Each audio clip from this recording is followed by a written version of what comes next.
with me now to talk about the legal aspects of all of this. Avery Friedman, a civil rights attorney and law professor in Cleveland. Good to see you. And Richard Herman, a New York criminal defense attorney, joining us from Las Vegas. Good to see you as well. All right, so Richard, you first. What do you believe this tweet means from the president, that he would say, you know, he had to fire Flynn because he lied to the vice president and the FBI? He had to fire Flynn because the Washington Post published the article and humiliated the White House because they kept him in there for almost a month after being advised by Sally Yates that he lied and he was compromised. Right. So the Washington Post is what did it, Fred.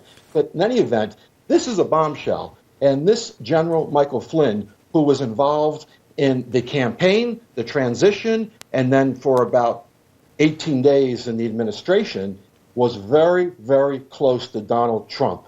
And in order to get the deal that he got, Fred, because he got a sweetheart deal here, I believe that he's given up Trump because that's who they want. And I believe he's the one that would know. He spent a lot of time with him, and I think he has delivered Trump on a silver platter to Mueller. And are you saying you think the bombshell is the guilty plea, or the bombshell is the president's latest tweet, which says that he fired Flynn for both lying to the vice president and, to the FBI, and now we're talking about maybe, there was just a day in between the firing of Flynn and then the president talking with last February 14th, with Comey and saying lay off of, Flynn, which would infer that the president is saying, I know he lied to the FBI, but I'm now asking the FBI director to back off and make this allowance that it would be okay, Richard.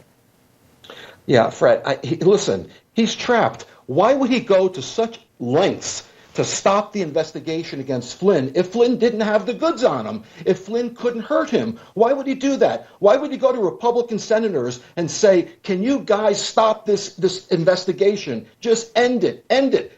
He's doing this because he's in panic mode, Fred. If it walks like a duck, it flies like a duck, it quacks, it's a duck. Flynn has the goods on the president, and he knows it. Back to tweets, the president also tweeted today, and it was a different matter. It was about the U.S. Secretary of State, but also saying, I call the shots.